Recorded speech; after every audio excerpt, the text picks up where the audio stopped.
Oh no! The internet can be a risky zone for everyone.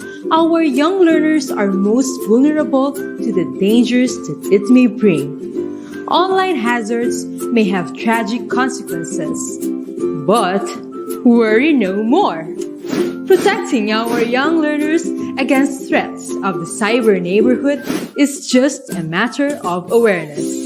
With Google's V2.0 Awesome program, we can help our young learners to be safe and responsible users of the internet. Aiming to promote digital citizenship, V2.0 Awesome anchors on 5 themes called the Internet Code of Awesome. First, be Internet smart or share with care. Second, be Internet alert or don't fall for fake information online. Next is be Internet strong or secure your private information. It is followed by be Internet kind or don't be a cyber bully. And last is be Internet brave or talk it out when in doubt.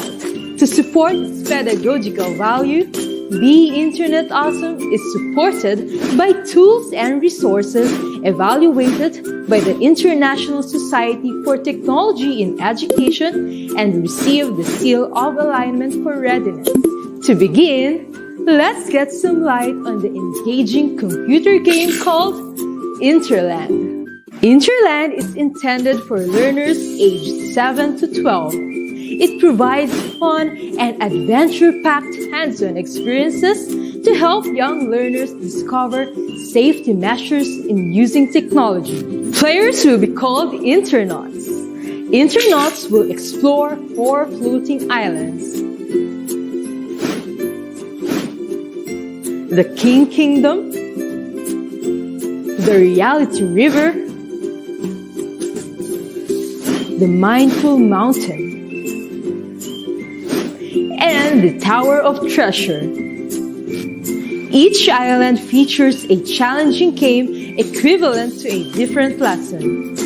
Internauts will collaboratively embark on a quest to combat evil hackers, phishers, oversharers, and bullies by practicing online safety and online etiquette. With this free interactive game, young learners will be empowered to achieve technological independence. It will also help them to distinguish between safe and unsafe behavior in online interactions. This includes attaining a sense of what to share on the internet and whom to share it with, depending on the content. Now, let's take a look at the V2.0 Awesome curriculum. The V2.0 Awesome curriculum features teaching guides on topics such as privacy and security, cyberbullying and online cruelty, phishing and scams, online reputation, and inappropriate content. Aside from teaching guides, the V2.0 Awesome curriculum also contains posters, worksheets, and slide decks that can be used concurrently with the game Interland. To encourage the entire family in promoting safe internet usage, the V2.0 Awesome Pledge can be reviewed and signed all together by parents and their children. Still, the most important safety measure is open communication between the members of the family and the school. Together, we can close the gap that surrounds the digital citizenship of young learners in the present technological age. Remember, play safe, learn safe, and stay safe.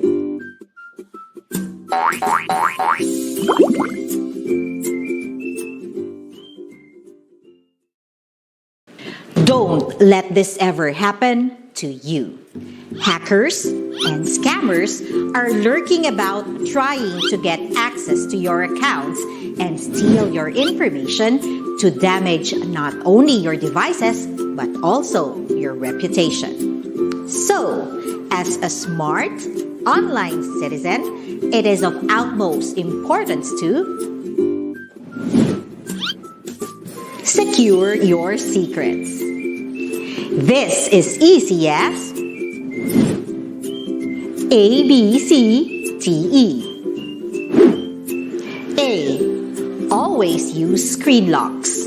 Protect your phone from unwanted entry by creating a complicated screen lock code or pattern.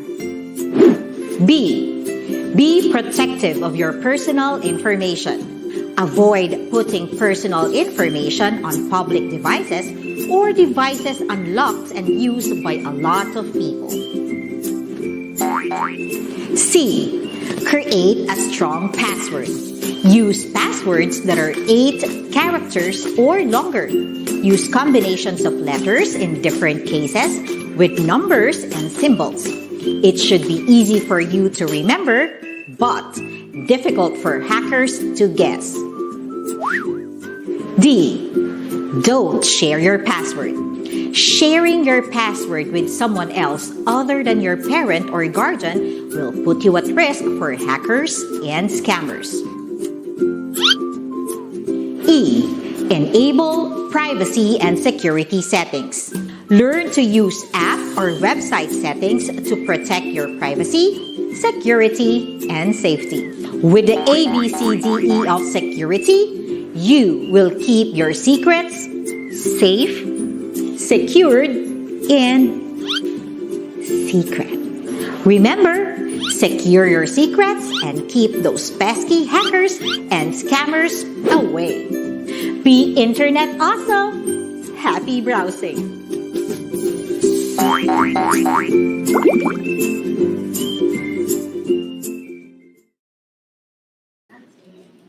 A very good afternoon again, everyone, and welcome back to the next half of our virtual in-service training 2.0, day 4. We hope we all had our me time during the break because we will be needing more of our energy this afternoon, for we are bound to learn a lot from our speakers. That's for sure, Ma'am Jen. But before we start this afternoon session, let me remind you again of the attendance today. Make sure that you have logged in to your respective regional LMS for this will serve as your attendance. The same goes with our evaluation form later. Please feel free to rate how well the session's learning objectives are fulfilled and how effectively the seminar or conference sessions met our needs as educators and what may be improved in the future. Just click on the link you can see on your LMS account. And again, this Inset 2.0 is not mandatory. We are giving you the full discretion to attend and watch the 5-day training and learn with us.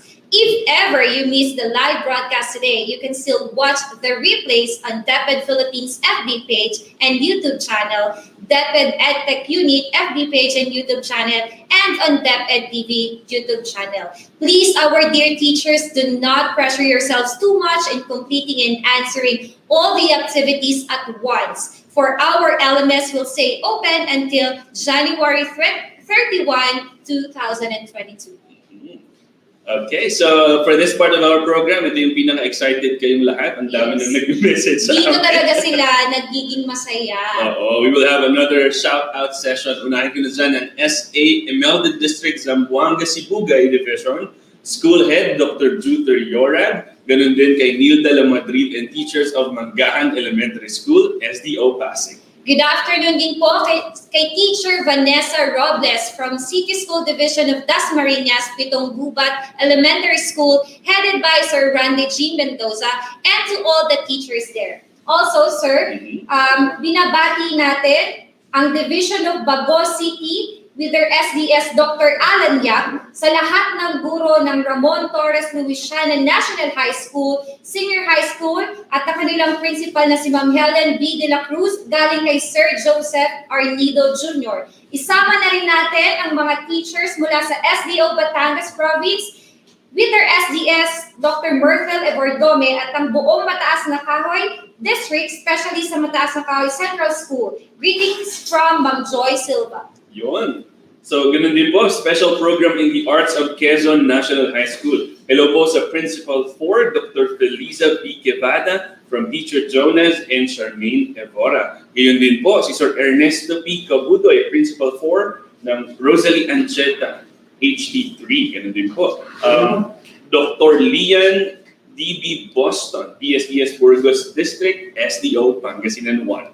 And binabati natin ang lahat ng teachers mula sa Inusluban Barawoy Integrated National High School in SEO Lipa, especially sa Mathematics Department from Sir Jeffrey Lagaya.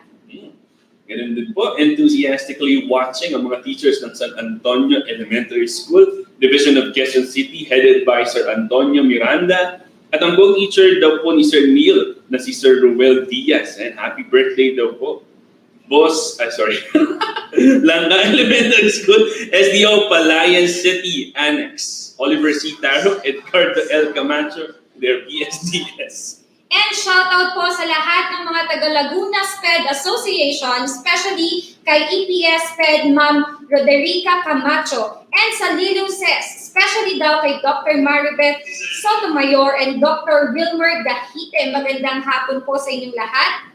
Binabati rin natin ang mga taga San Sebastian Elementary School sa SDO ng Lipa City. Hello po sa inyo lahat. Pagbati rin po kay Kay at Kevin Oloya ng Western Bicutan National High School. Yes.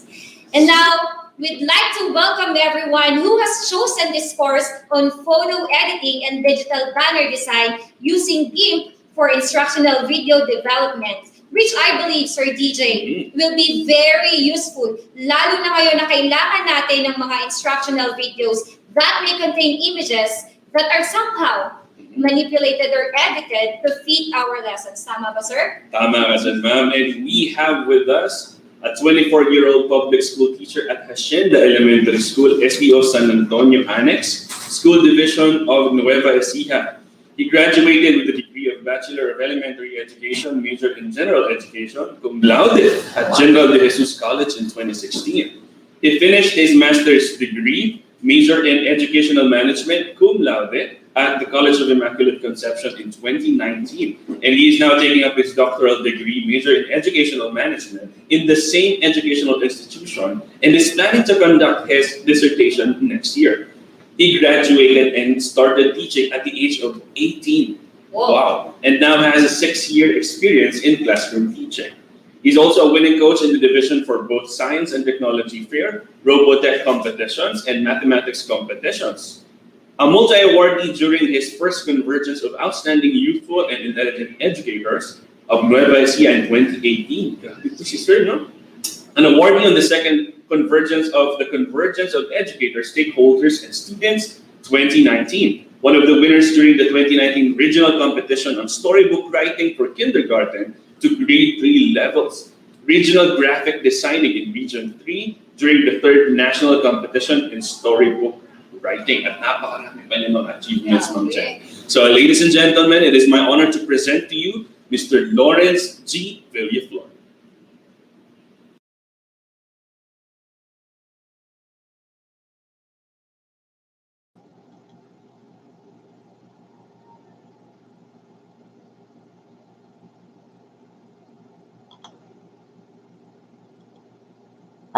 Afternoon po sa lahat. So, again po, I'm Lawrence Villaflor. Thank you po for the introduction po. So, parang medyo, di naman po yata yung iba po na yan. Thank you po sa introduction. So, ito po, ang aking pong topic po ngayon ay about po sa photo editing and digital banner. Design po using GIMP po. Kaya po GIMP afternoon. So, for instructional video development. Tama po yun, sabi po nila, sir. Sobrang gamitin po noong topic po natin ngayon for this session. Kasi mostly po sa atin, gumagawa po tayo ng mga instructional video lesson para po sa ating mga students. So, mapa kinder, elementary, and secondary po. So, ano pa po hinihintay natin? So, wag na po natin patagalin. Start na po natin. Okay. So, let's have a short introduction po ng GIMP, ng ating application po. Ano po ba yung GIMP? So, GIMP po is an acronym for GNU. GNU po yung basa po dito, hindi po GNU or GNU. GNU Image Manipulation Program. So, the GIMP po is a multi-platform tool suitable for a variety of image manipulation tasks. So, including yung photo retouching, image composition, and image construction.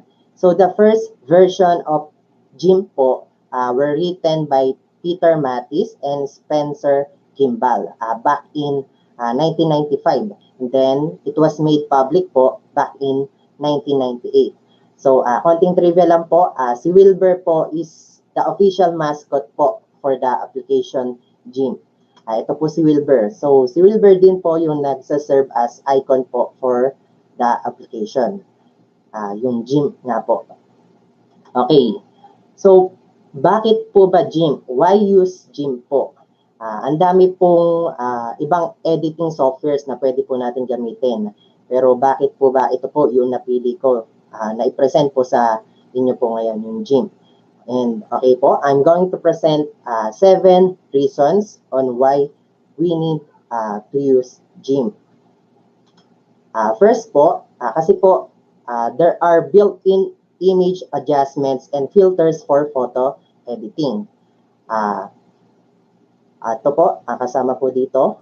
It offers more than enough color tools and filters for average or yung mga, kahit po yung average nga po or yung mga professional photo editors na po. Andito po yung mga commonly used na ginagamit po natin na mga functions po or mga tools. Yung color balance, yung color temperature, yung chroma, yung saturation, exposure, yung shadows, highlights, brightness, contrast, levels, curves, and yung mga other filters po, like yung, dito po sa blur pa lang po, ang dami na po na subtool po para po sa ating blur. Po, nandyan po yung focus blur, Gaussian blur, lens blur, mean curvature blur, median blur, pixelize, selective Gaussian blur, variable blur, circular motion blur, linear motion blur, zoom motion blur, and tileable blur. So, marami pa po na function po yung ating mga filter po, like yung enhance, kasama po dyan yung sharpen, yung mga heal tool po or yung heal selection, distorts, light and shadow, nandyan po yung drop shadow, long shadow, yung reduce, yung noise po, edge detect, generic, combine, artistic, decor, map, render, web, and animation. And another reason po why we need to use GIMP po, kasi po it has photo editing and graphic design tool. Variety po yan, via the toolbox po. Ganito po yung itsura po ng toolbox po niya, ng ating GIMP. And in that toolbox po, nandyan po yung mga tools. Like this po, yung move tool, ellipse select tool, free select tool, yung background, foreground select tool, crop, and etc. Marami po dyan. And isa-isahin po natin yan mamaya. So, papaliwanag ko po mamaya kung ano po yung mga function po nun. So, you can also check that out later kapag tinuro ko na po sa inyo kung paano po mag-download po ng application po natin na GIMP. Madali lang po. So, mag-aralan po natin mamaya. So, number 3, reason po why we need to use GIMP. GIMP po kasi uses yung layers po, yung layer groups, layer mask, and layer modes. So, ito po yung itsura po noong layer panel po natin. Just like yung mga hinahanap po na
Hello! Hi, sir. Nakamute po yata kayo, sir.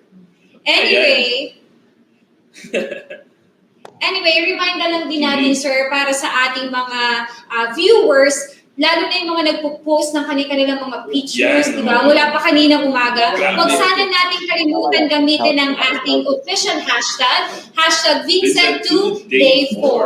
Yan, paramihin pa natin ang paramihin, mga teachers, ang iba't iba pa nating mga pictures para mas marami pang mga guro ang mas manood pa ng ating Vincent. Tsaka yun naman pinitignan ko yung mga pictures na edit nila. Grabe, no? Gagaling. Ang gagaling. Mahusay. Sir, excuse me, sir. Pwede pa sound check tayo, sir? Yes.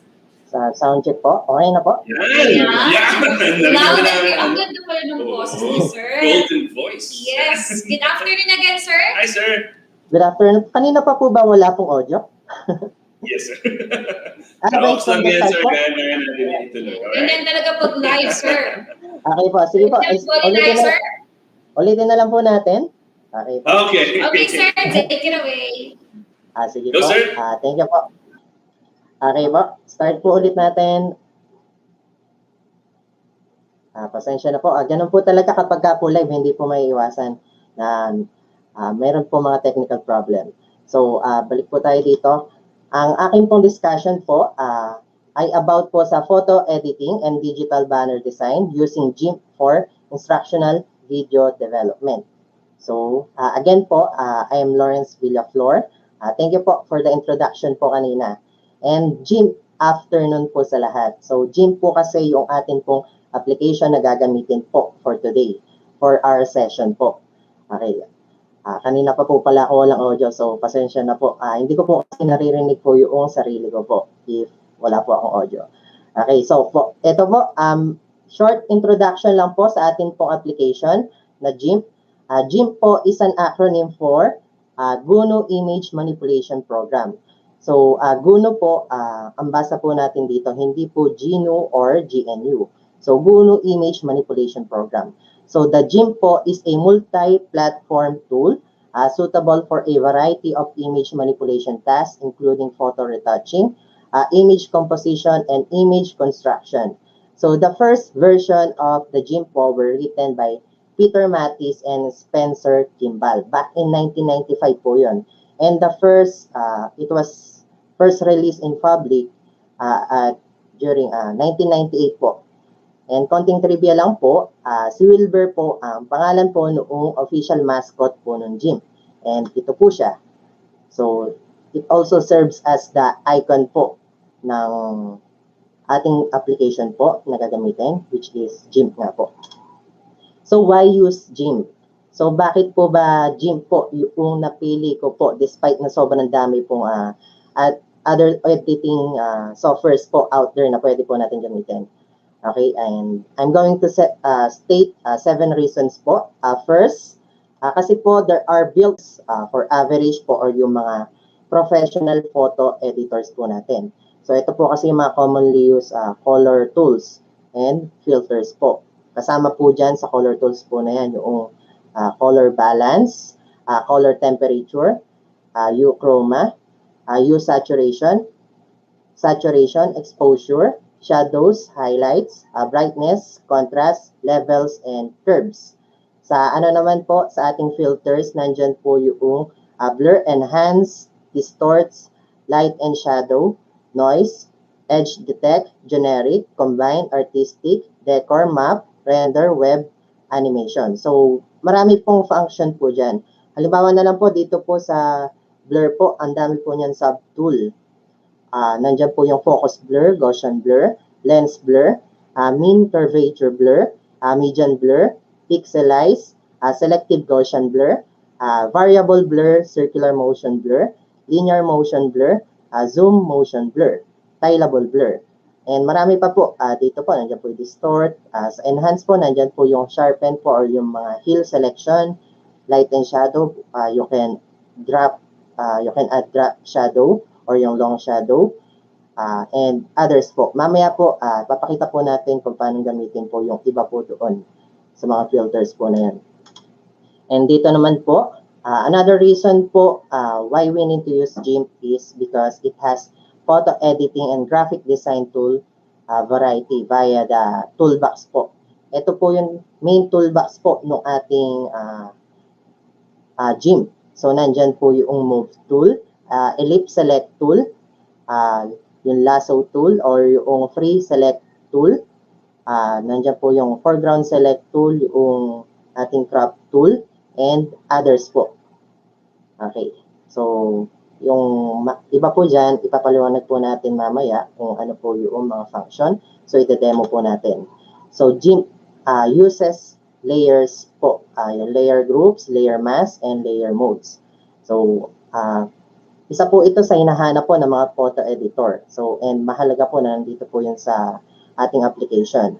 So, later po, we're going to see how important it is to use layers. Mahalaga po na meron po layer system po yung photo editing software. When working in gym po kasi, your image po will be divided up into these layers nga po to make it easier to edit your image.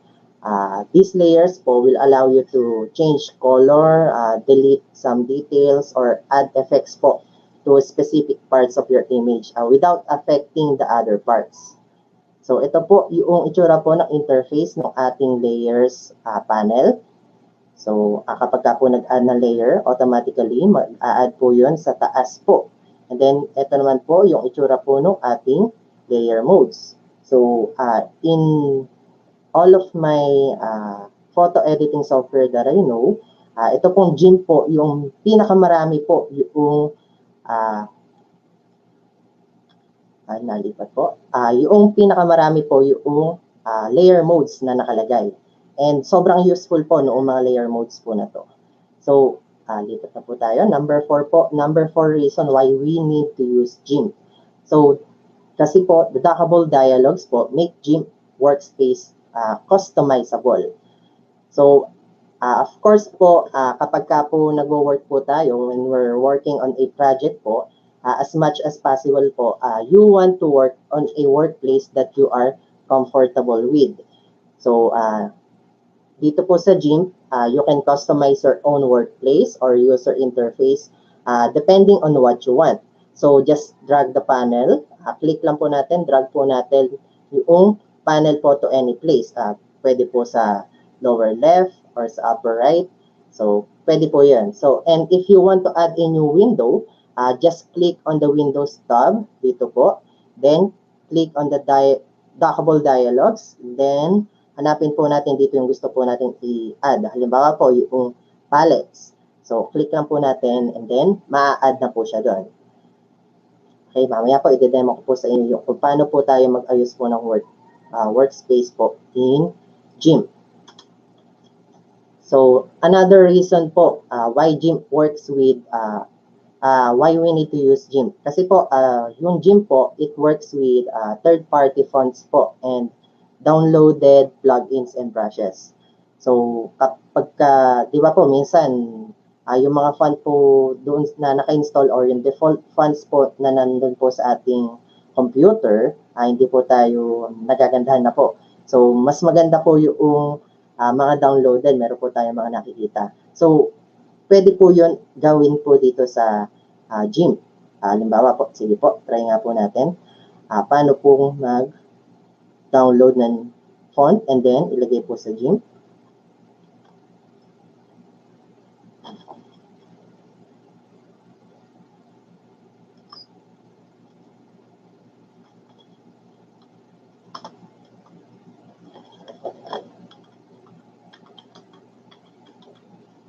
So, punta po tayo sa Google Fonts.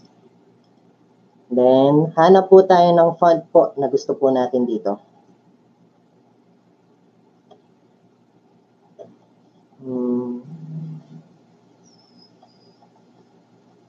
Halimbawa po, ito po, Pacifico. So, click lang po natin siya. Then, download family. Show in folder. Then, extract po natin siya. Pagka-extract po, andito na po siya. Control-X. Punta po tayo sa this PC. And sa Windows po. Sa fonts. And i-paste na po natin. Okay. So, kapag ka po inopen nyo po or nirestart nyo po yung inyong GIMP, so makikita nyo na po dito sa text po yun, yung font po na yun. So, ganun lang po yung pag-add po ng font po. Okay.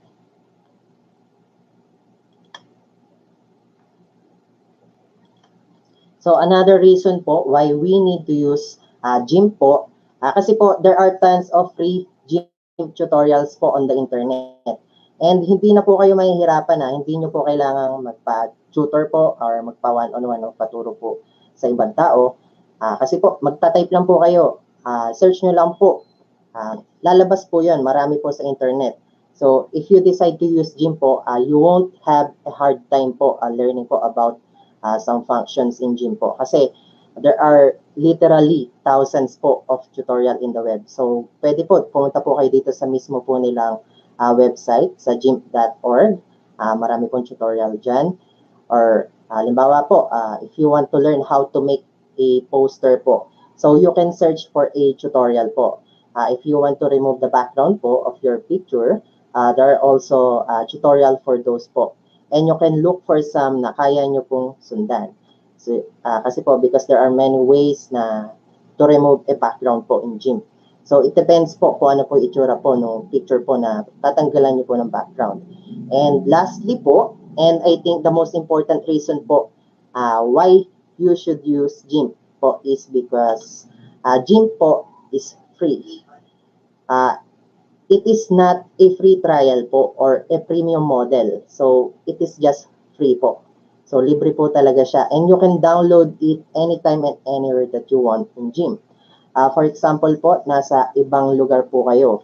And yung laptop po ninyo or nasa bahay po or nag-edit po talaga kayo sa PC. So, yung PC nyo po ay nasa bahay. So, pwede po gamitin nyo po yung computer nyo po sa school or manghiram lang po kayo ng laptop sa kakilala nyo po. Then, you can download GIMP po easily. So, paano po bang i-download po yung GIMP? So, madali lang po yan. Tuturo po natin mamaya. And, free po siya talaga. So, ito po kasi, yung iba po kasing app, di ba po, you need subscription po or yung monthly payment po or iba yearly po. Ito po kasi, free. Yung iba naman pong app, nakalagay free po sila, pero eventually po, magugulat ka, you need to pay for something. So, you will eventually need to invest kasi sanay ka na gamitin yung certain app po na yun. So, pero dito po sa GIMP, right from the start, from the day of its creation back in 1990s, until this day po, with many updates po yan, free pa rin po yung application. So, yan po, ang pinakamahalagang reason po why you need to use GIMP. So, instead of other photo editing software. So, paano po ba mag-download po ng GIMP and install it? So, ito po, punta po kayo sa address po na to, sa URL po na to, www.gimp.org/downloads. So, pagkapunta nyo po doon, ganito po yung makikita nyo. So, you will need to choose if you want to download via BitTorrent or directly. So, pwede po, mag-download po kayo using BitTorrent. Or pwede rin naman po, ang ginawa ko po kasi, dinownload ko na po siya directly. So, pagka-download nyo po, siguro po nasa around 5 minutes lang po yan. Depende po sa internet speed po ninyo. Kasi po, nasa ano po siya 200 plus megabytes po, MB. So, 240 po yata siya. Nasa around po doon. Minsan po 230, minsan 240. Depende po sa update. So, ito po yung application pagka-download po ninyo. So, para po ma-install siya, right-click po natin siya, then run as administrator. Then, after that, magpa-pop up po yung dialog box po na ito. Click lang po natin yung OK. Then, magpa-pop up pa po yun. Agree lang po kayo doon po sa mga terms and conditions. And in-next nyo lang po. Huwag po kayo matakot na mag-install po ng GIMP. Kasi po, trusted naman na po yung ating application. Wala po itong virus. So, hindi po siya madedetect po ng ating Windows Defender. Okay. So, and after that, yung sa dulo po, finish po, and then you can, ano na po ito, pwede nyo na pong gamitin kaagad. So, sa taas po, sa upper right, left corner, matatagpuan po natin yung main toolbox. Ito po yun. Dito po lahat ng tools na ating gagamitin. And then, nasa baba po nun ay ang tool options. Nandito po. Halimbawa po, sinelect nyo po yung paintbrush tool. So, magbabago po yung tool options depende po doon sa mga options po ng paintbrush tool po. And if you select another tool po, halimbawa po, scale, so mag-iiba rin po yung tool options po natin dito. And number 3 part po, main part po, or main window po ng ating GIMP ay ito po. And I think the most important part po, ito po. Kasi dito po natin gagawin yung ating canvas, yung ating pong, yung i-edit po natin picture, dito po siya nakalagay. And yung, halimbawa po, magagawa po kayo ng vector. Lahat po yan, pwede pong gawin po dito sa GIMP. Then, number 4 po, brushes, yung patterns, yung gradients po, nandito po siya. So, if may kulang po dyan, halimbawa po, wala po yung brushes, or yung palettes, or yung gradients. So, makikita nyo po dito yon Windows, just click lang po natin yung Windows mamaya. Then, click po natin yung dockable dialogues po. Then, click po natin yung ilalagay po natin dito. And, below that, dito po sa lower right corner, ay ang layers dialog. So, nandito po natin nakikita yung mga layer po natin. And yung paths and yung channel. So, yung file format po nung GIMP, ang default po niya is XCF po. Yung kapag ka po magsisave po tayo ng project, nakasave po siya as XCF. So, every other format preserves some image properties and loses others. So, yung other formats po na supported po ng GIMP, hindi lang po ito, marami pa po. So, ito lang po yung nalis po dito. TIFF, JPG, BMP, GIF, or yung transparent po yung background na animated. Or we can also save in PSD format po in GIMP. And hindi po nasama dito ang PNG. Ano po ba yung pinagkaiba po ng PNG and ng JPEG or JPG? So, kapag po kasi PNG, ito po yung mga image po or yung file format po na nagsusupport po nung transparency po nung ating image. Kapag ka naman po, halimbawa po, transparent nga po yung image po ninyo, pero isinave nyo po siya as JPG, mawawala po yung transparency po nun. So, kapag ka may transparent po doon sa inyong image na inedit, halimbawa po, tinanggalan nyo ng background, isave nyo po siya as PNG or i-export nyo po siya as PNG. Okay. So, these are the modes of GIMP. So, RGB, grayscale, index image, and CMYK. So, just like we know po, RGB po, 3-color channel po yan. Red, green, and blue. And karaniwan po, ginagamit po ito dun po sa mga ina-edit po na pang-digital po. Halimbawa po, yung i-edit po natin mamaya ay pang ano po natin, pang FB page. So, RGB po yung gagamitin po natin. Kapag ka naman po si MYK, di ba po, kapag ka po nagpiprint po kayo, yung mga nilalagyan po nung tinta po ninyo, natatandaan niyo po ba yan? Yung mga letter po na yan. CMYK or BK, ganun po. So, ito po yan. Kapag ka po kasi CMYK, ito po, yung mga inedit po natin dito is for printing po siya. Or used for press po siya. So, channel po, these are the channel po niya. Color channels, red, green, and blue, alpha, and selection mask. Channel can be used to save the selection. Selection po, when you operate on an image, you only want part of it to be affected. So, selection is represented by marching ants. So, kapag ka po nag-select po kayo, makikita nyo po parang may mga bibling po na lines. So, marching ants po yung tawag doon. That indicates po na selected na po yung area po na yon. So selection po is actually a grayscale channel. So by default po, the mask is shown in red. So pixel values ranging from 0 to 256 po kapag fully selected. You can use any of the paint tools as well as the bucket fill and gradient fill tools in this way po. So quick mask po, selection tools have limits po. Kaya po quick mask shows the full structure of selection para po mas mapadali. With quick mask po, you can paint the selection easily. Sa layer naman po, layers dialog, pinakita na po natin kanina, nandito po sa lower right corner. Layer po is a page in a book. So, kinompare po yung layer sa pahina po ng book. Bakit po? Kasi po, only one layer is active po. Di ba po, pagka po nagbabasa po kayo ng book, pwede nyo po bang pagsabay na basahin po yung page 1 and yung page 5? So, hindi po, di ba po? So, ganun din po dito sa layer. So, pwede lang po nating i-edit po ng isa-isa yung isa pong page na selected lang po natin. Or hindi po pala page, layer po. Okay. So, dito po, transparency, yung default na, kapag po nag-add tayo ng layer, ang default po nun, transparent po yung ma-i-add po natin na layer.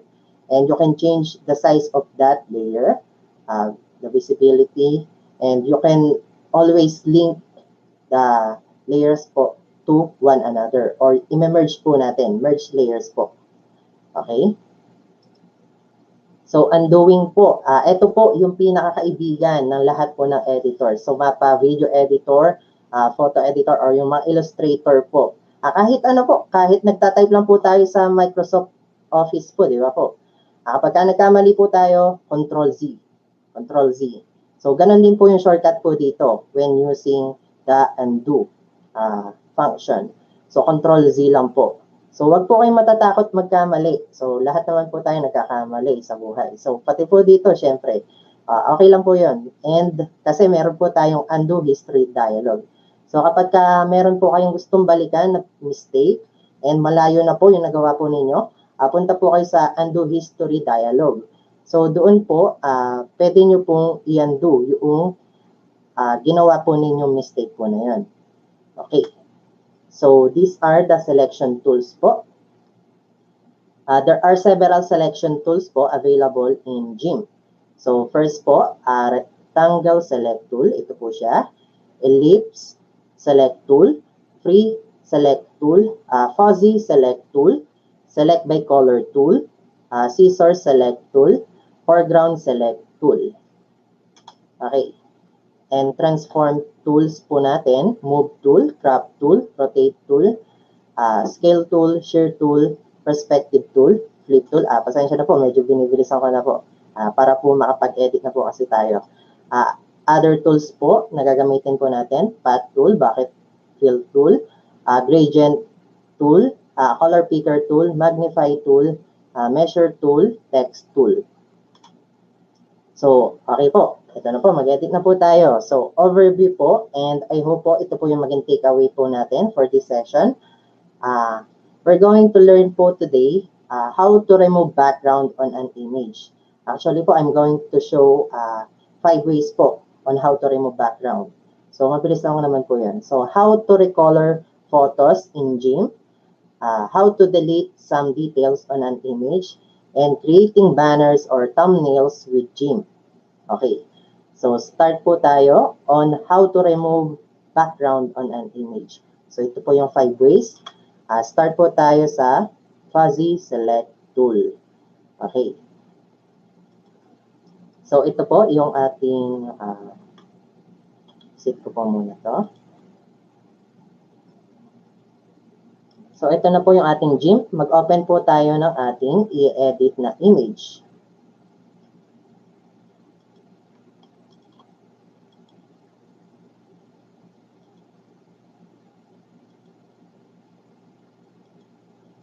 Yung mga image po na gagamitin po natin ay nakuha ko po in pexels.com. So, in pexels.com, marami po dun mga free stock photos na pwede po natin gamitin for the tutorial po. And mamaya po, I'll show you the link po and the name of the creators po or yung mga owners po ng ating mga images po na to. Okay, so una po natin gagamitin Fuzzy Select Tool. Okay, so Fuzzy Select Tool, alin po ba dito? At tingnan po muna natin. Hanapin po natin yung Fuzzy Select Tool dito po sa ating toolbox. So, ito po yung Fuzzy Select Tool. Yung para pong Magic Wand. Hindi po pala siya parang Magic Wand po talaga siya.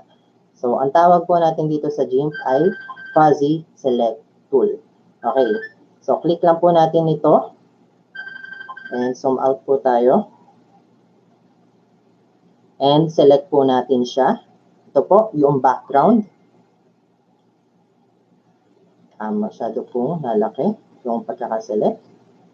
So, click lang po natin and i-drag po.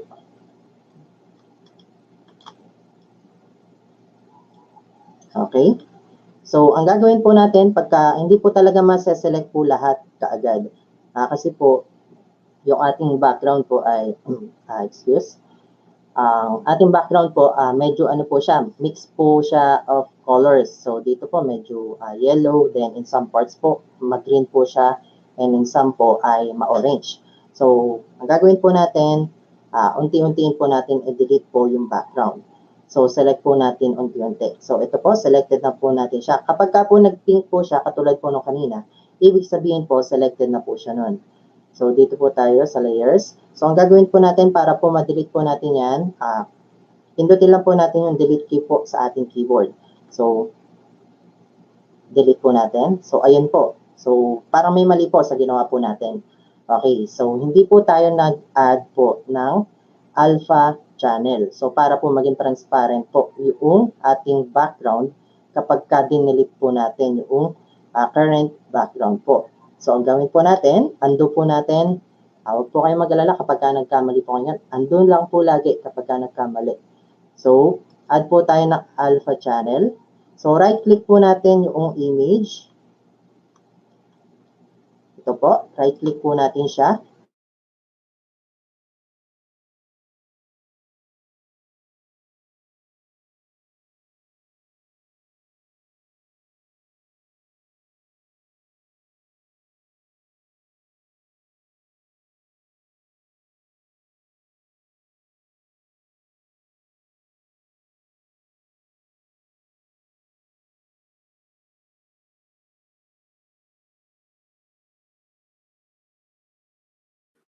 Sir, na-mute ka po, sir. Na-mute ka po.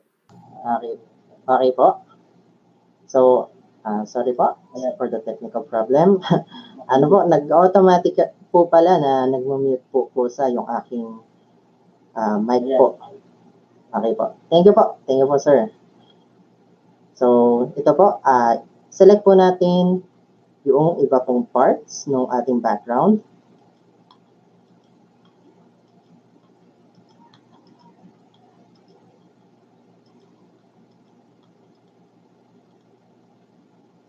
So, tiyagaan lang po talaga.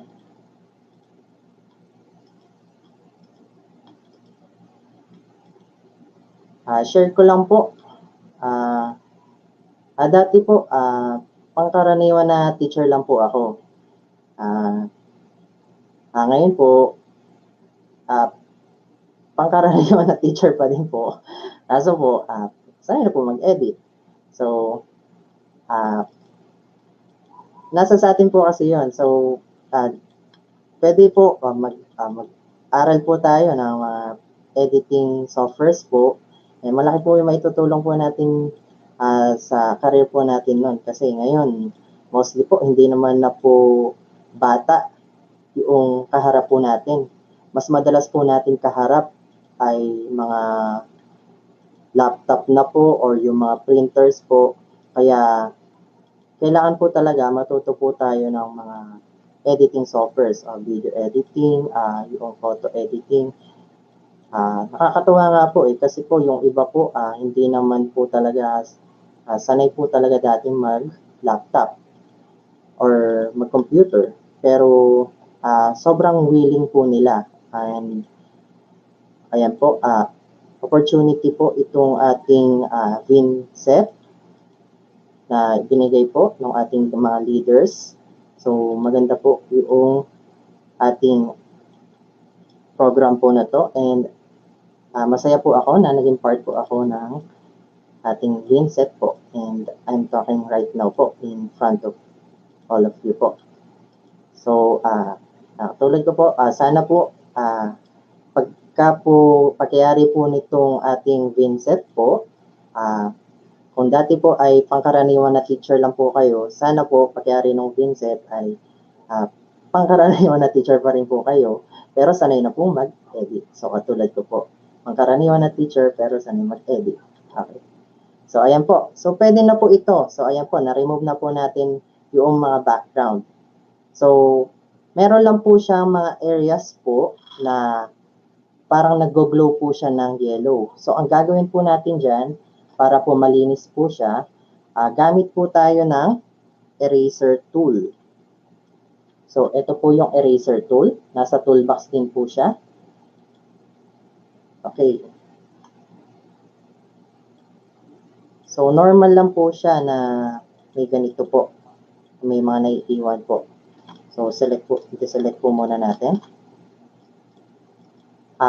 To deselect an image po, or yung part of an image, you can press Control-Shift-A po, or pwede pong i-click po dito sa Select tab, and then click po natin yung None. Okay po. So, yan po. Para sa akin po, okay na po ito. So, ito po ang product po ng Fuzzy Select Tool na pag-remove po ng background. Sinama ko po yung pag-remove po ng background sa akin to kasi isa po ito sa pinakagamitin na photo editing skill. Kasi po, college pa lang ako, may mga nagpapa-edit na po sa akin ng mga nagpapa-remove po ng background. Ilalagay po sa PowerPoint po, or gagawa po ng 2x2, or lalagay po sa mga passport size na mga ID po. Ganun po. So, kailangan po kasi naka-transparent po doon. So, dito po, second method na po tayo, or second way na po tayo on how to remove a background. So, ito po yan, select by color. So, select by color po natin. So, ito po yung pinakamadaling part po eh. So, ito po kasi, magagamit lang naman po natin yung select by color kapag isa lang po yung kulay po ng background. Halimbawa po ito, purong puti yung color po ng background po natin. So, maseselect po natin yan. Pwede po, gagana po yung select by color kapag plain po yung ating background. Plain blue, plain green, plain white. So, napit po natin yung select by color. Nandito lang po siya sa ilalim po ng fuzzy select. So, select by color po natin siya. And then, click po natin yung white area po. Then, ayan po, meron na po siya mga marching ants. So, ibig sabihin po, selected na po siya. So, ang gagawin po natin, pwede na po ba natin pindutin yung delete? So, hindi po. Ang mangyayari po kasi, ayan po, naging black po ulit yung background. Hindi po siya naging transparent. So, ang gagawin po natin, Control-Z po. So, add po ulit tayo ng alpha channel. So, wag pong kakalimutan nyo. Kailangan po, kapag magta-transparent po kayo ng image, mag-add po tayo lagi ng alpha channel po. So, ayan po. Then, ayan po, pwede na po natin i-delete. So, ayan po. That is how you remove background using color. So, 2 easy steps lang po. Click lang po natin and then delete. So, number 3, and I think the most complex way po on how to remove a background using the path selection tool, or using paths po.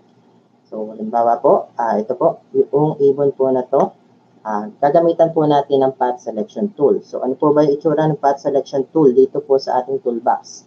So, ito po siya. So, click lang po natin. Then, punta po tayo sa picture.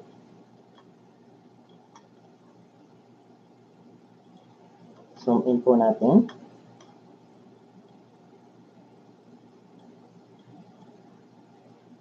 So, yung paggamit po nung ating path selection tool,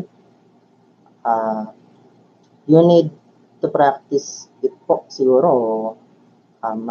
Depende po. Pwede po magiging expert na po siguro kayo kapag week po kayo nagpa-practice. Pero magagamay nyo na rin po kaagad siya kahit 1 hour or 2 hours pa lang po kayo nagpa-practice.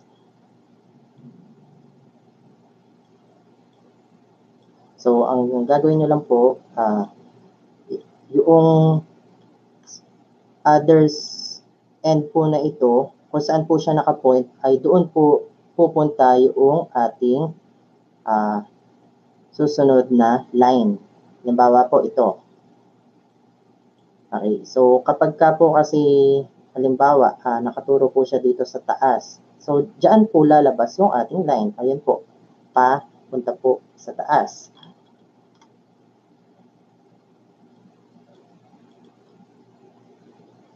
Okay po, tsagaan lang po talaga gumamit ng path selection tool. So, bilisan na po natin ng konti kahit hindi po siya, ayan, pulido pa rin naman po siya pero hindi po kasing pulido na yung matagal pong pinapath selection tool.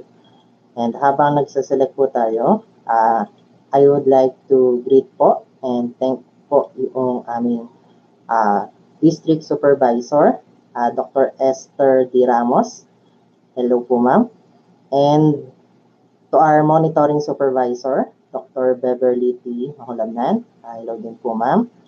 Of course po, doon sa aking mga co-teachers in Hacienda Elementary School. And to our school head po, Ma'am Flor Empainado.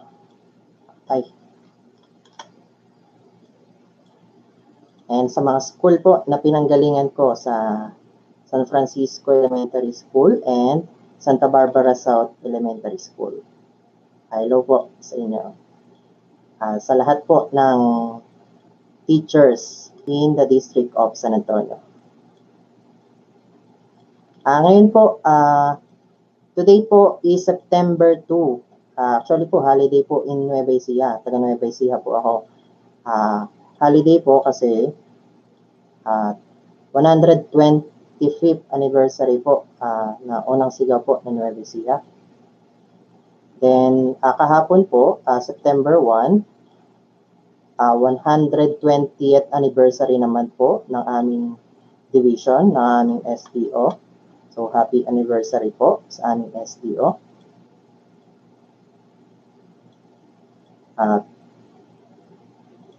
Salamat po sa lahat ng administrators sa aming STO, kay Sir Jesse Ferrer po, and sa iba pa po. Okay, so halfway na po tayo. Pasensya na po. Medyo matagal. Worth it naman po ito yung kapag ka po gumamit po tayo ng path selection tool instead noong yung mga kanina po. Kanina po kasi, kaya po gumana po yung fuzzy select tool and yung select by color. Depende po kasi sa background. Dito po sa background po natin ngayon, halimbawa po, di ba po, dito, meron po siyang light na area. Then dito naman po sa baba, dark area po siya. And halos kasing dark po niya yung ating subject, yung ibon. So, ang gagawin po natin, hindi po talaga pwede yung dalawa pong nauna natin na procedure. So, path selection tool po talaga yung gagamitin po dito. So, ayan po, kapag na-select na po natin, ang susunod po natin na step, punta po tayo sa paths. So, saan po yun? Pakita ko po. Dito po sa paths, and then right-click po, path to selection. So, ayan po, selected na po siya kapag may mga lines na po na nag-blink. So, ang gagawin po natin, punta po tayo sa layers po ulit. Add po tayo ng alpha channel. So, i-delete po ba natin? Kapag po dinilit po natin, yung ibon po yung nawawala.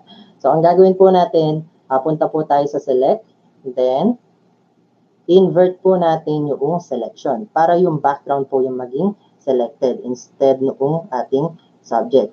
So ngayon po, kapag na-invert na po natin, yung background na po yung selected, okay, so i-delete na po natin. And i-deselect po natin siya. So, Control-Shift-A. Yan. So, tatlo na po.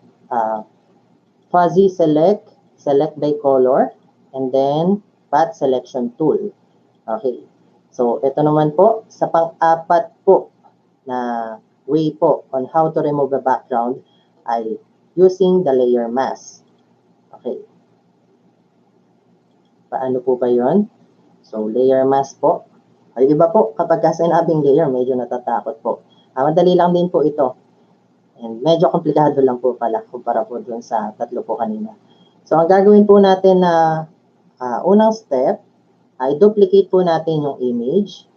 Duplicate po natin to. Duplicate layer. Then, punta po tayo sa colors. Punta po tayo sa saturation. Pakita ko po ang saturation.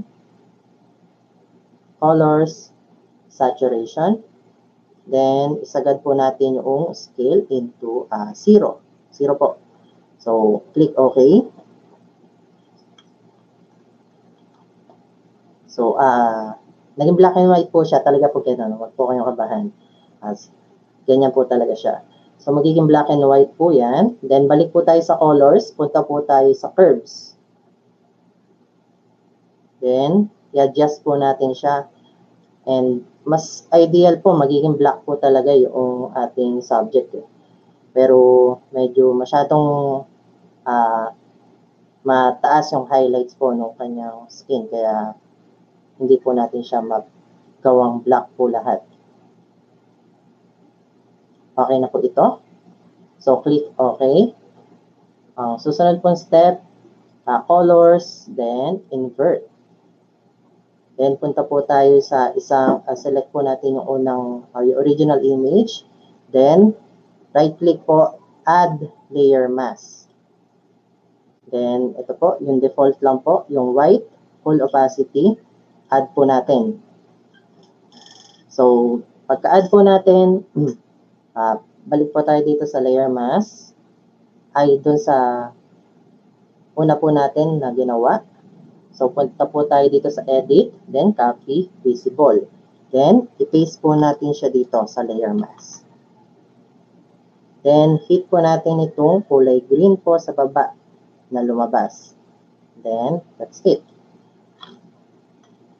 So, kung mapapansin nyo po, bakit po sir, pati po yung mukha po niya and yung kanyang braso ay naging transparent. So, hindi po yun yung ating goal po. So, ang gagawin po natin ngayon, gagamit po tayo ng brush. So, ito po, gamit po tayo ng brush, paint brush, and make sure po na yung ating gagamitin po na color is color white. So, paint po natin siya. Madali lang naman po itong paint kasi yung outline po niya ay naka-black po kanina. So, hindi po tayo mahihirapan na mag-mask. Yan. Para saan po ba, sir? Bakit po ba ang dami nyo pong ini-introduce sa amin na way para mag-remove po ng background? Ito po kasi, magkakaiba po siya ng paggagamitan na picture. Halimbawa po dito, ito po, ginamit ko po itong mask, layer mask po kasi gusto ko pong ma-maintain po niya yung strand po ng mga buhok po niya. Ayan po. Diba po? Kapag po kasi yung kanina po yung gagamitin natin, yung fuzzy select or yung dalawa pa, mawawala po kasi yun. So, dito po, ayan po, na-maintain po niya yung mga small details po. So, and that's it po. So, ito po yung pang-apat na paraan po on how you can remove a background from an image. So, doon po tayo sa last, sa pang-lima po na way po on how you can remove a background. So, ito po. So, using the foreground select. So, punta po tayo dito sa ating pang-limang subject. Sa pang-limang picture po. So, saan po yung ating foreground select tool. Okay, select po natin siya. Foreground select. Nandito po siya. Kita ko po sa inyo. So, ito po siya. So, pagka po sir, yung nakalagay po kasi dito kanina is pre-select. So, para magamit nyo po yung foreground select, click nyo lang po siya, then hold, then drag nyo po doon sa foreground select. So, ganun lang po. Then, okay. So, ang gagawin po natin ngayon, i-outline po natin yung ating subject. So, outline po natin siya.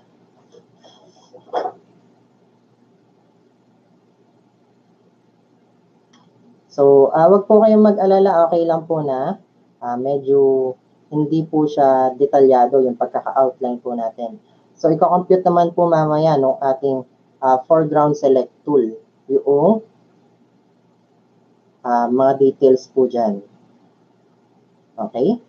So, pagka nag-connecta na po yung dalawang dulo, hit enter po. Then, kung mapapansin nyo po, naging blue po itong background po, and then light blue po itong ating image. Nakaroon po sila ng mga highlights. So, and yung ating pong mouse pointer, naging ano po siya, naging parang brush po siya. So, iba-brush po kasi natin itong loob, yung mga details na gusto po natin matira or maselect. So, okay lang po na kulang po yung ating maselect. Wag lang po sumobra doon sa ating image. So, ito po, yung ating foreground select, ginamit naman po natin ito kasi okay din po ito sa mga smaller details. Ayan po, ma-maintain po niya yung texture po nung kanya, nung nakasuot po dito sa aso. Ano po ba ito? Headdress po ba ito? Costume po ng aso. Ayan. Okay. So, okay lang po na kulang po siya. So, wag lang po sumobra. Kapag po kasi sumobra po doon sa ating image, magiging white po yan. So, i-delete pa po natin mamaya. So, okay na po siya. Select po. And computing alpha of unknown pixel. So, wait lang po natin habang nagko-compute po siya.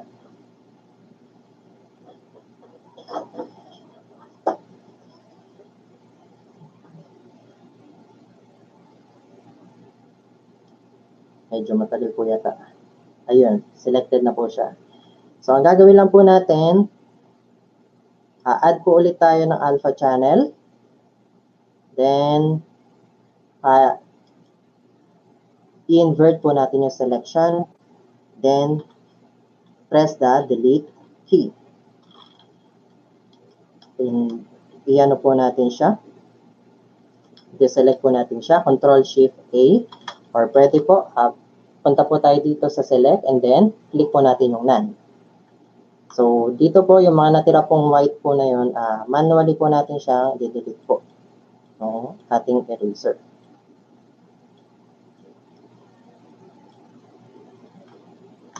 Okay? So, ito na po siya.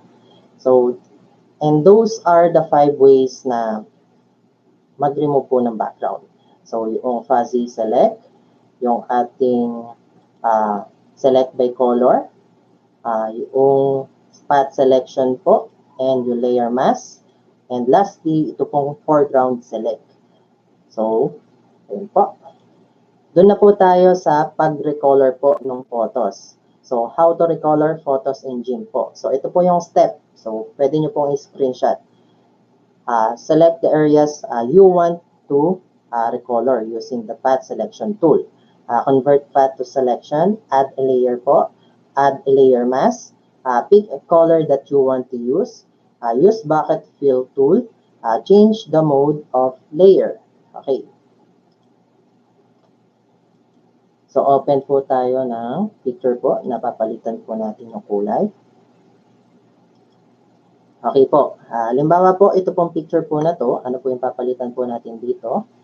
Palitan po natin yung kulay po ng kanyang damit, syempre po. So, yung, ngayon po, ang kulay po ng kanyang damit ay para po siyang vintage color po na cream, na medyo mag-green po siya, di ba po?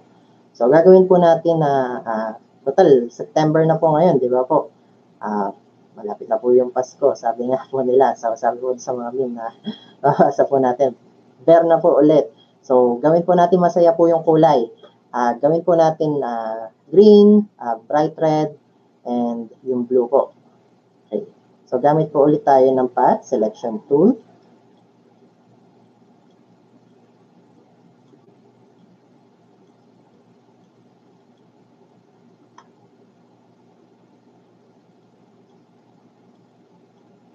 Okay.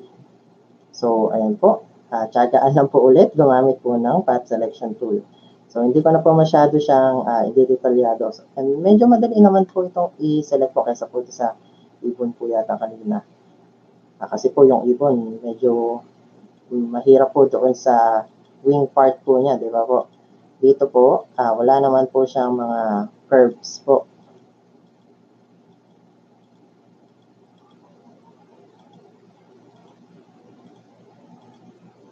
Okay.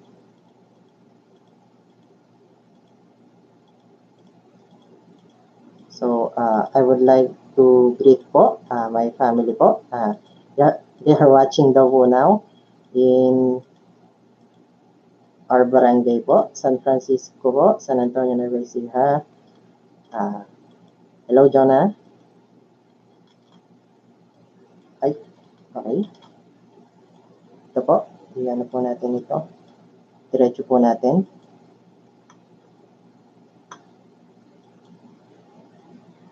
Para saan po ba ang pag-recolor po natin ng mga object? So, magagamit po ba namin yan, sir? Yes po, magagamit niyo po ito.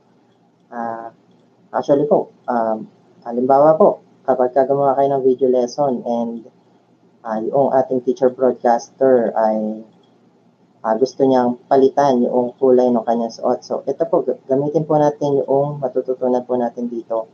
So, pwede po rin sa inyo. Halimbawa po, gusto niyo pong magpalit po ng profile picture. And yung same damit po, palitan nyo lang po ng kulay.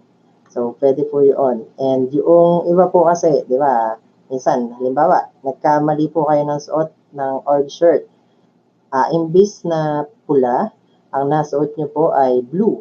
So, pwede nyo pong gamitin po yung, ituturo ko po dito para palitan po yung color bago po kayo mag-upload. So, halimbawa, kailangan na iba sa buong school po ninyo. So, pwede po yan. Punta po, after nyo po ma-select, punta na po tayo dito sa paths po. So, right-click po natin itong nabuo po natin na path, then path to selection. So, ayan, selected na po natin siya. So, punta po tayo dito sa bucket fill tool. So, dito po sa bucket fill tool, click po natin yung foreground po. Palitan po natin ng, sabi ko po kanina, bright red.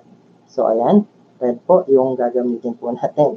Yung ipapalit po natin sa kulay ng kanyang damit. So, add po tayo ng layer. So, nakita niyo po ba? So, para po mag-add po ng layer, click po natin ito. Ulitin ko nga po. Click po natin yung button po sa baba. So, nandun po yung add layer. So, click po natin, then okay na po ito, wala na po tayong babaguhin. Okay po. Then, dito po, sa bago pong layer na yon, doon po natin ipipindot po yung ating bucket fill tool. So, ayan, naging pula na po yung kanyang damit. Maganda po ba? Okay. So, parang may mali po, parang hindi po yata magandang tingnan. So, ang gagawin po natin, papalitan po natin yung layer mode. Siyempre po, hindi pa po tapos, hindi pa po yan yun. Pwede pong, ang gamitin po natin, para nag-mix po talaga siya doon sa color, yung color po na bago, and then yung dati pong damit, ang gagamitin po natin ay HSVU, pwede rin po yung HSL color, LCHU, LCH color. So, try po natin isa-isa. So, start po tayo sa HSVU. Okay, so naging ganito po yung kulay niya. Kapag ka naman po HSL color, so para, ayan, mas bright po siya. Ayan, ang tingkad po. Dito naman po, LCHU, LCH color. Siguro po, ito na lang po yung gamitin po natin, LCH color. So, And i-rename po natin to ng red. Okay. And magagamit nyo rin po ito. Kwento ko na po, meron po kasing experience po dito. Kapag ka po kasi, di ba po, naka-green sa nag-video ka or kahit yung mga still photos, minsan po, nire-remove po yung background, nare-remove din po yung damit po niya. Kaya ang nangyayari po, yung ulo lang po niya yung kita kapag ka nire-remove po yung background. So, ang gagawin na lang po, pwede nyo pong gamitin po ito. I-recolor nyo po, palitan nyo po ng kulay yung damit para hindi po siya hindi po siya mukhang nakalutang. Okay. So, ito po. I-duplicate lang po natin yung layer po na to. So, para po magpakita pa po tayo ng ibang kulay. Ito po. Siguro po gawin po natin itong isa po na to ng green. So, dito po sa green, asan ba yung magandang green dito? Okay, so ito po.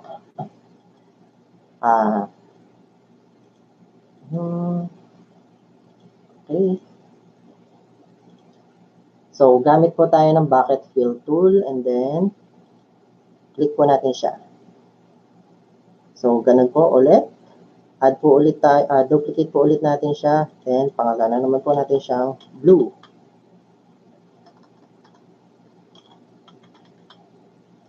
Then, ito pong blue po na to, gamit po ulit tayo ng bucket fill tool. Ano po tayo ng blue? Ayan po. Ayan po natin siyang blue. Then, duplicate po ulit natin. So, pwede po natin i-save lahat to individually. Okay na po sa akin ito, yung apat po na color po na to. Violet, blue, green, red, then yung original color po niya. So, save po natin siya. So, hindi ko po pala na ipakita kanina kung paano po mag-save ng may transparency po. So, pakita ko po. Ito po muna i-save po natin yung atin pong ginawa po na to. Halimbawa po, i-save po natin ito na violet na po yung color po ng damit. So, ang gagawin po natin, click po natin yung file, then export as, then select file type po natin.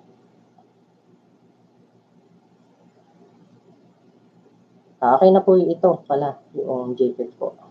So, pangalanan na lang po natin siya na violet. And export.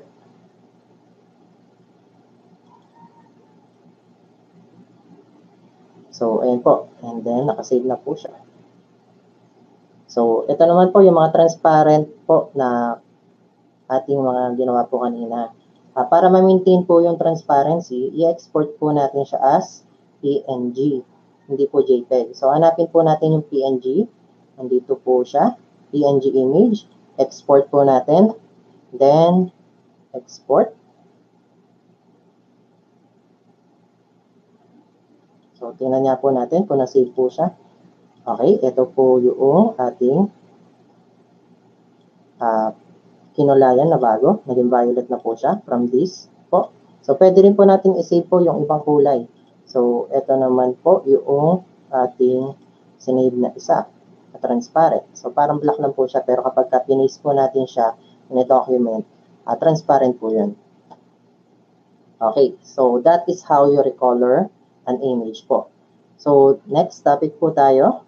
How do you delete some details on an image po? So, paano po ba mag-delete ng...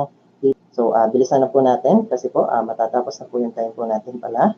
So, delete some details. Open po ulit tayo ng file. Okay. So, halimbawa naman po, ito po yung gagamitin po ninyong background sa inyong instructional video lesson or in your PowerPoint po. And yung inyong director po, gusto po mawala po yung mga baby po na naglalangoy dito sa lawa. So, ang gagawin po ninyo, hanapin nyo po yung free select tool. Then, select nyo po yung baby or yung area around her po. So, ayan. Select nyo po, then press enter key. Tayo dito sa filters, enhance, and then fill selection. So, ang default po natin na nakalagay is 50 pixels po. And yung sample from po natin ay all around. So, okay na po yun. Kasi po, kapag ka po sides, baka po hindi po yung desired na itsura po yung lumabas. So, okay na po ito, yung filling order, random. So, try po natin. Click OK. So, mawawala po ba siya? Tingnan po natin. Ayun. So, nawala po siya. Parang natural lang po siya. Oh. Zoom po natin. Okay, so, tanggalin pa po natin yung isa po na ito. Select po natin, hit enter, and then, enhance po natin fill selection. And okay. So, fill selection lang po tayo ng fill selection. Select, enter, filter, enhance, then, fill selection. For those na medyo nabibilisan po, pwede naman po natin panoorin po yung replay po ng ating Inset. Okay, so select po ulit natin, enter, then filter, enhance, and then fill selection. Then click OK. Then ulit po ulit, select, enter, enhance, then fill selection. And click OK. Okay, so okay na po siguro ito. Magtira po tayo ng 3 bibig para hindi naman po masyado malungkot yung lawa. Okay, so ayan po. So, that is how you remove a detail po or an object po in an image.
Hello po, sir.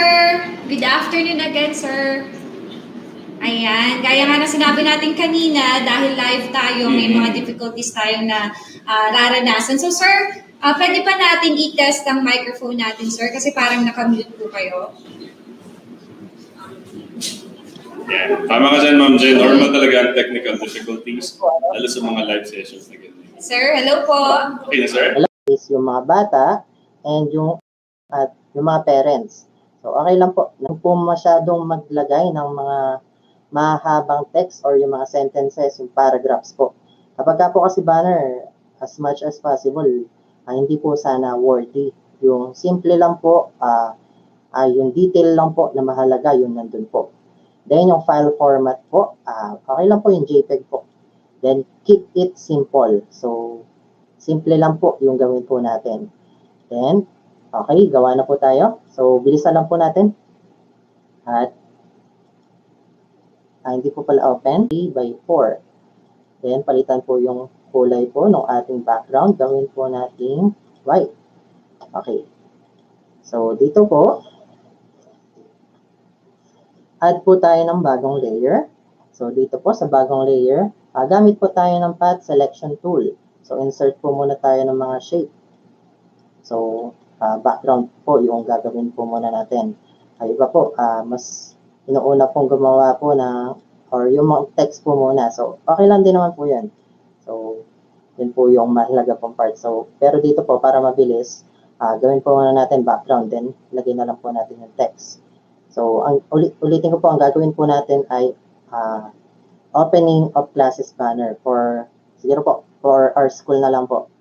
Sianda Elementary School. So, ayan po, pagka-select nyo po ng gagawa po tayo ng mga shape. Punta po tayo sa paths and then path to selection. Then in path to selection, punta po tayo dito sa bucket fill tool. Palitan po natin siya ng gradient. So meron na po akong mga inihanda pong color palette. So ito po, sa color palette po, palitan po natin yung ating nasa foreground. Gawin po natin itong kulay po na ito. And then, sa background po, ay ito po kulay ito. Then, gawin po natin siyang gradient. Okay. So, deselect po natin. Medyo hindi lang po maganda yung shape po ata na ating nakikreate. Okay. So, ayan po. Paths po, then right click. Okay. So, yung pag-gradient po natin, pwede po natin siyang hatakin kung saan po natin gustong mag-dark. So, halimbawa po, syempre po, ang unang lalabas po yung nasa foreground color and then yung kung saan nyo po hatakin, doon po yung background color. Halimbawa po, dito po. So, yan po yung nasa foreground, then yung nasa baba po ay yung blue. So, pwede rin naman po, pataas yung gawin ninyo. Yan. Pwede rin po yan. So, yung gagawin na lang po natin ay from taas pababa po. And, i-select na po natin. Punta po ulit tayo dito sa layers. Add po ulit tayo ng bagong layer. So, dito po, okay. So, click po, punta po tayo dun sa paths, then, right click po natin, path to selection, then palitan po ulit natin yung kanyang kulay. So, ang gawin po natin na kulay ay, yung foreground ay ito po. And then, yung kulay po ng San Antonio and E.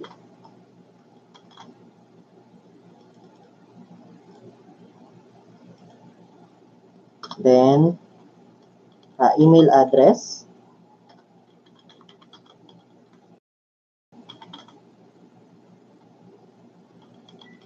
Ah, 09 something.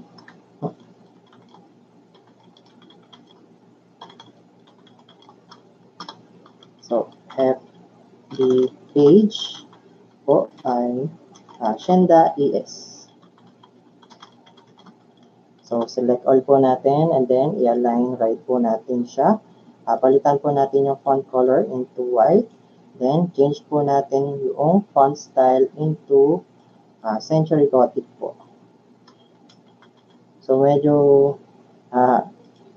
alam ko na rin po yung ano po kasi mga gagamitin po na font. Nung last nag-start po ako mga bisado po ng mga font po, siguro po mga 2 years ago po, o 3 years ago, para po mabilis akong mag-edit. Okay, so ayan po. Then, add po tayo ng logo po natin. So, lagay po natin yung DepEd logo.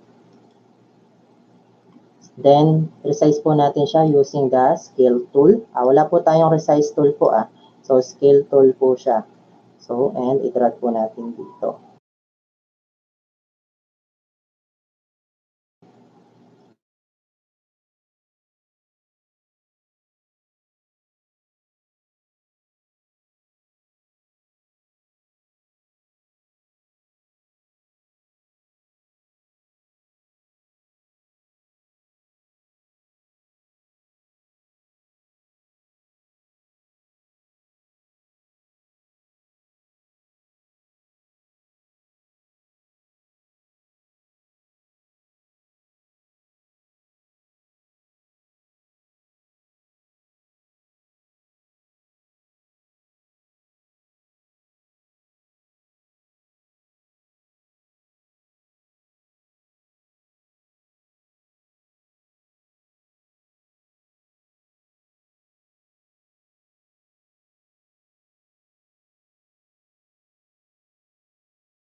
nag-automatic po yung ating pagkakamute. So, pasensya na po.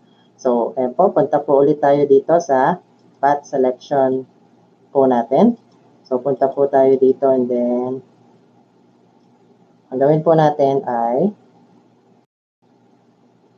alpha to selection.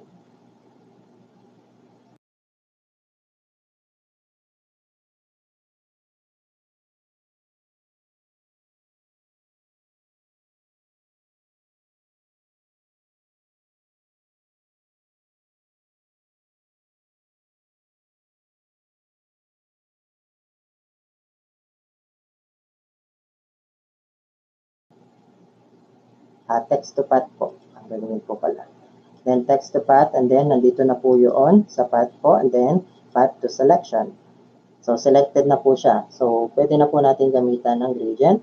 So palitan po natin yung kulay po ng ating gradient. Gawin po natin dark blue yung foreground. Then yung background po, gawin po natin na parang, ayan. So dark pink.